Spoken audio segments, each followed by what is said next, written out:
योग वशिष्ठ महारामायण सुनते रहने के लिए हमारे चैनल को सब्सक्राइब करें और बेल आइकन जरूर दबाएं।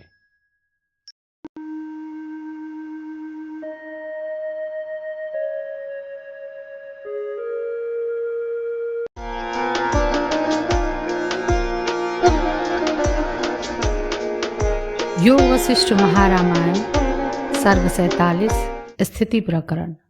अतीत, भावी और वर्तमान करोड़ों ब्रह्मा और ब्रह्मांडों का तथा नियत और अनियत क्रम वाले देवता आदि का वर्णन। श्री रामचंद्र जी ने कहा, हे भगवान, आप सब धर्मों के तत्वज्ञ और सब वेद वेदांगों के पारदर्शी हैं। आपकी स्वच्छ उपदेश वाणियों से जिसके सिर का बोझ हट गया, दूर मार्ग में चलने का एवं भूख का परिश्रम निवृत्त हो गया, ऐसे पुरुष के समान मैं बड़े आराम से स्थित हूँ। उपदेश दे रहे आपके उत्तम विपुल अर्थ वाले वर्णपद वाक्य और प्रकरणों द्वारा स्फुट विचित्र कथा युक्ति के प्रतिपादन में निपुण, आत्मतत्व के प्रकाशक होने और हृदय कमल को प्रकाशित करने के कारण सूर्य आदि के समान उदित हुए मनोहर वचनों को सुनते हुए मुझे तृप्ति नहीं होती। इस प्रकार प्रशंसा द्वारा गुरु जी को प्रोत्साहित कर प्रसंग प्राप्त ब्रह्मा आदि देवताओं के ऐश्वर्य को जानने की इच्छा करने वाले श्री रामचंद्र जी पूछते हैं, राजस सात्विक जीव जातियों के उपदेश के समय आपने विविध प्रकार की सृष्टियों का प्रतिपादन करने वाले श्रुति पुराण आदि के वचन रूपी प्रमाणों से ब्रह्मा की जो उत्पत्ति प्रस्तुत की थी, उसका आप स्पष्ट रूप से वर्णन कीजिए। श्री वशिष्ठ जी ने कहा, हे श्री रामचंद्र जी, अनेक लाख ब्रह्मा, अनेकों सौ शंकर और इंद्र एवं अनेकों हजार नारायण बीत चुके हैं। अन्य विचित्र प्रकार के ब्रह्मांडों में एवं इस ब्रह्मांड में भी विधि आचार विहार के हजारों देवता असुर आदि के शरीर विचरण करते हैं। इसी प्रकार अन्य कालों में उत्पन्न हुए अनंत जगतों में अन्य बहुत से सुर असुर आदि के शरीर प्रचुर मात्रा में एक ही समय उत्पन्न होंगे। हे महाबाहो, ब्रह्मा आदि उन देवताओं की ब्रह्मांडों में उत्पत्तियां इंद्रजाल में उदित हुई सी हैं। कभी शंकर पूर्वक सृष्टियां होती हैं, कभी प्रथम उत्पन्न हुए ब्रह्मा से सृष्टियां होती हैं, कभी विष्णु पूर्वक सृष्टियां होती हैं, कभी मुनि द्वारा निर्मित सृष्टियां होती हैं। ब्रह्मा आदि के आविर्भाव स्थान भी अनियत हैं। कभी पाद कल्प में ब्रह्मा कमल से उत्पन्न होते हैं, किसी कल्प में जल से उत्पन्न होते हैं, कभी अंड से उत्पन्न होते हैं और कभी आकाश से उत्पन्न होते हैं। इसी प्रकार सूर्य आदि पदाधिकारियों में भी अनियम है। किसी ब्रह्मांड में शंकर जी मुख्य पदाधिकारी हैं, तो किसी में सूर्य मुख्य पदाधिकारी हैं, किसी में इंद्र मुख्य पदाधिकारी हैं, तो किसी में नारायण मुख्य पदाधिकारी हैं, एवं किसी में एकमात्र शिव जी ही देवताओं के अधिकार में स्थित हैं। किसी सृष्टि में पृथ्वी निबिड़ पेड़ों से व्याप्त हुई, किसी सृष्टि में मनुष्यों से निबिड़ हुई और किसी सृष्टि में पर्वतों से व्याप्त थी। कोई भूमि मृणमयी हुई तो कोई पत्थरों से पूर्ण थी, कोई स्वर्णमयी थी तो कोई ताम्रमयी थी। इस ब्रह्मांड में ही कितने आश्चर्यमय जगत हैं और अन्य ब्रह्मांड में भी अन्य प्रकारों से आश्चर्यमय जगत हैं।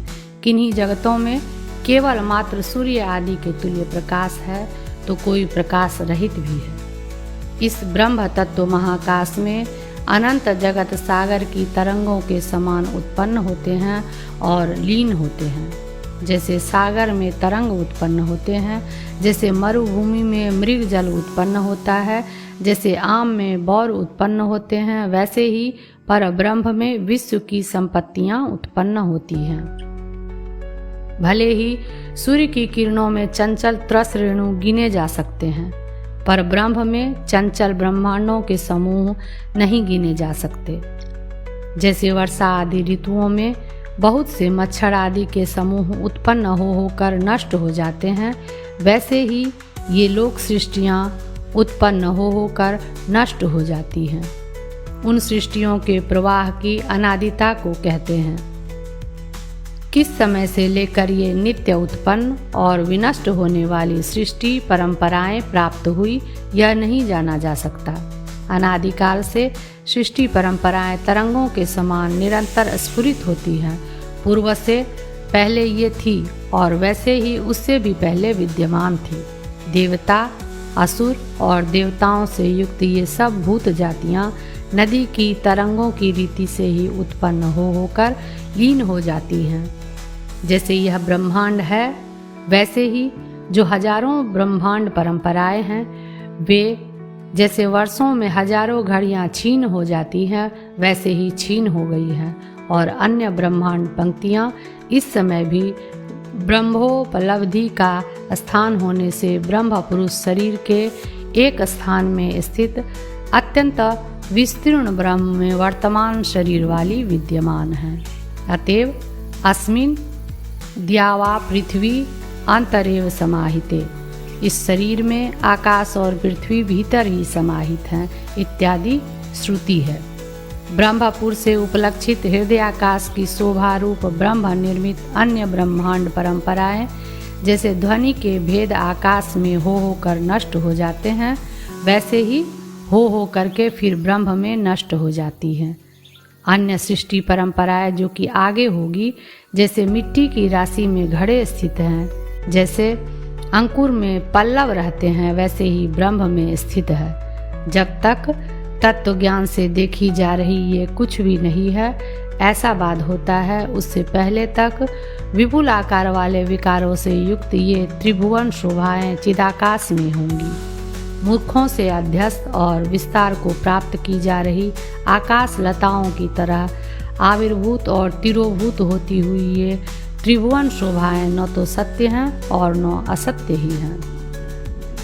सभी अपने अंतर्गत सृष्टि समष्टि रूप ब्रह्मांडों की सृष्टियां तरंग के समान नश्वरता रूप धर्म वाली, देखते ही नष्ट होने वाली और विचित्र आकार वाली प्राणियों की चेष्टाओं से युक्त हैं। हे श्री रामचंद्र जी, सब ब्रह्मांडों की विचित्र आकार प्रकार के विकारों से युक्त विचित्र रूप वाली सृष्टियां एवं सभी सृष्टि दृष्टियां तत्वज्ञ की दृष्टि में जल से वृष्टियों के समान अतिरिक्त नहीं है और अतत्वज्ञ की दृष्टि से तो मेघ से वृष्टि की तरह तटस्थ ईश्वर से उत्पन्न होती है।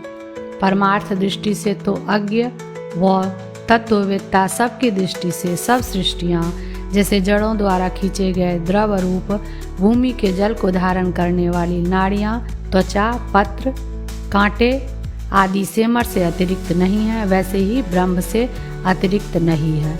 हे श्री रामचंद्र जी, स्थूल भूतों से बनी हुई देहादि सृष्टियों में और सूक्ष्म भूतों से बनी हुई इंद्रियादि सृष्टियों में परमाकाश से उत्पन्न हुए भूत सूक्ष्म नामक पंच तन्मात्र रूप मायामल रूपी सूत्र की स्फटिक रुद्राक्ष से गुथी हुई माला के समान सब पदार्थ है। कभी पद्म से उत्पन्न हुए ब्रह्मा होते हैं, ऐसा जो कहा था उसमें यथा योग्य पंचीकरण के अनंतर होने वाले स्थूल आकाश आदि का प्रथम आविर्भाव क्रम ही नियामक है।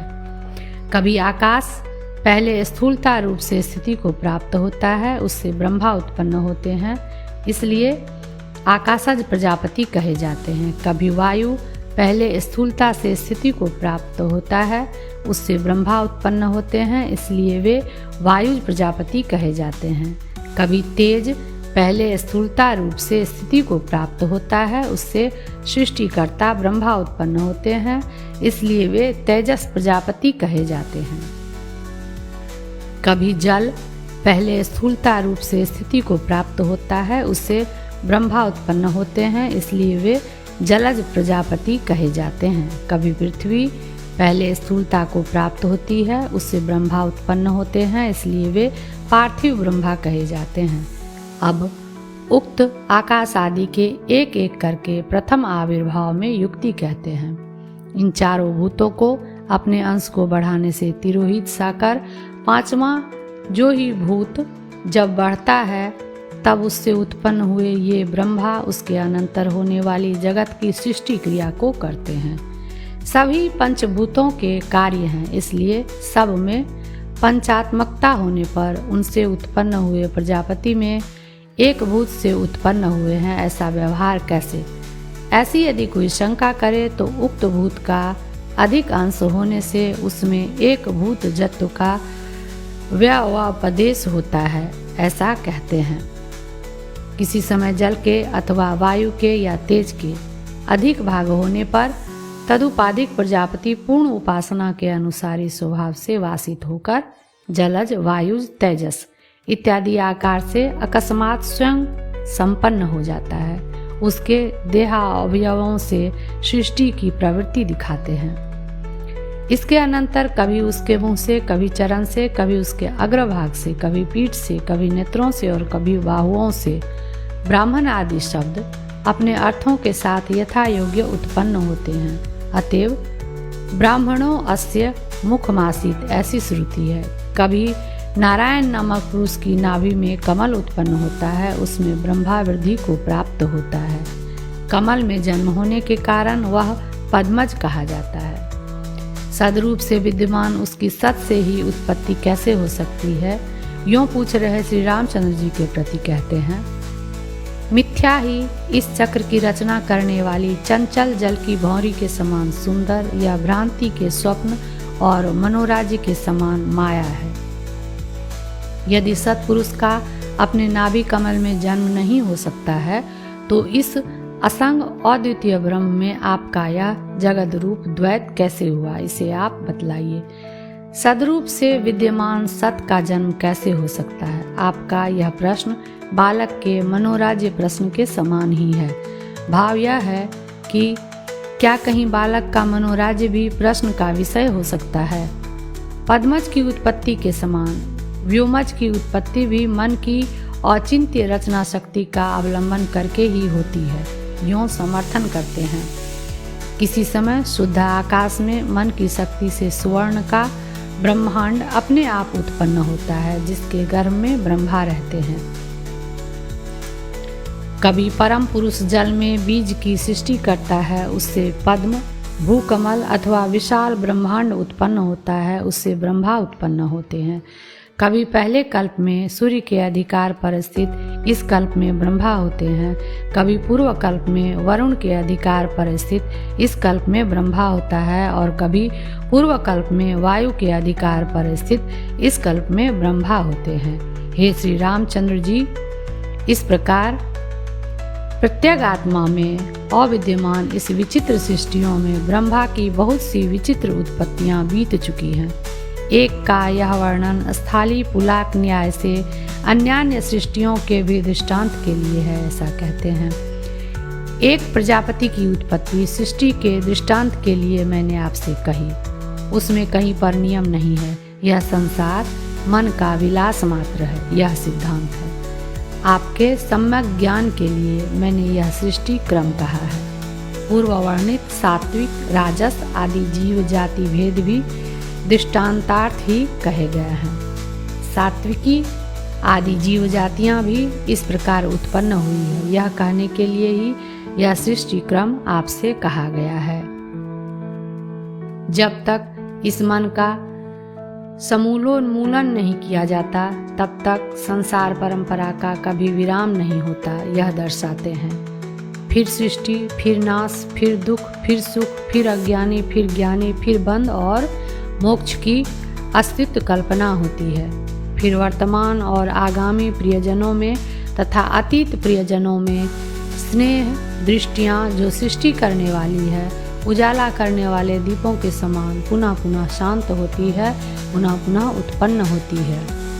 यदि कोई कहे अल्पकाल स्थायी दीपक दो परार्ध तक रहने वाले ब्रह्मा आदि के शरीरों के उपमान कैसे हो सकते हैं, इस पर कहते हैं, दीपों के और ब्रह्माओं के शरीरों की उत्पत्ति और विनाश में काल की अधिकता के अलावा इस विनाश में और कोई भेद नहीं है। फिर कृतयुग, फिर त्रेता, फिर द्वापर, फिर कली, इस प्रकार सारा जगत चक्र के भ्रमण की तरह पुनः पुनः आता है। फिर मनवंतरों के आरंभ होते हैं। इस पर एक कल्प के बाद अनेकानेक कल्पों की परंपराएं, फिर कार्यावस्था ऐसे होती है जैसे हर रोज प्रातः काल के बाद दिन होते हैं। दिन रात और कलाओं से, जो कि प्राणियों के आयु काल की कल्पना रूप है, परिच्छिन्न सब पदार्थों से युक्त यह सब जगत पुनः पुनः होता है और पुनः पुनः कुछ भी नहीं रहता है। जैसे पत्थर आदि के आघात से रहित तपाए हुए लौह पिंड में आग की चिंगारियां स्थित रहती है, वैसे ही ये सब पदार्थ चिदाकाश में माया रूप स्वभाव से नित्य स्थित हैं। जैसे वृक्ष में विभिन्न ऋतुओं में होने वाले फल फूल आदि कभी अनभिव्यक्त रहते हैं, कभी प्रकट होते हैं, वैसे ही परम तत्व में यह सब जगत कभी अनभिव्यक्त रहता है, कभी प्रकट होता है। सर्वात्मा रहता है, कभी प्रकट हो जाता है। सर्वात्मा चिद्विवर्त ही सदा इस प्रकार की आकृति वाला होता है, क्योंकि जैसे लोचनों में द्विचंद्रत्व उत्पन्न होता है, वैसे ही इससे यह सृष्टि उत्पन्न होती है। जैसे चंद्रमा से ही ये सब किरणें आती हैं, उसमें स्थित होती हुई भी उसमें अस्थिति सी प्रतीत करती हैं, ऐसे ये सब चारों ओर विस्तृत सृष्टियाँ चैतन्य से ही प्राप्त होती है और उसमें स्थित होती हुई भी अस्थित सी प्रतीत होती है। हे श्री रामचंद्र जी, यह संसार कभी भी सत्य नहीं है, क्योंकि सर्वशक्ति चैतन्य में असंसार स्वभावता सदा परमार्थतः विद्यमान है। हे सज्जन शिरोमणे श्री रामचंद्र जी, यह जगत कभी भी असत नहीं है, क्योंकि सर्वशक्ति चैतन्य में जगत बीज मर्यादा विद्यमान है। अधिष्ठान चैतन्य से दीप्त संसारिता और काल से उपलक्षित संसार महाकल्प तक रहता है, आगे नहीं रहेगा। यह व्यवहार इस समय उचित ही है। यदि कोई शंका करे कि संसार की सत्ता और असत्ता परस्पर विरुद्ध है, तो इस पर दृष्टि भेद होने से कोई विरोध नहीं है, ऐसा कहते हैं। हे महामते श्री रामचंद्र जी, ज्ञानी की दृष्टि से यह सब कुछ ब्रह्म ही है, इसलिए यह संसार नहीं है, यह उपपन्न ही है। अज्ञानी की दृष्टि से निरंतर अविच्छिन्न संसार के रहने के कारण मिथ्या भी यह संसार माया नित्य है, यह उपपन्न ही है। इसलिए मीमांसकों का जगत कभी भी असत नहीं है।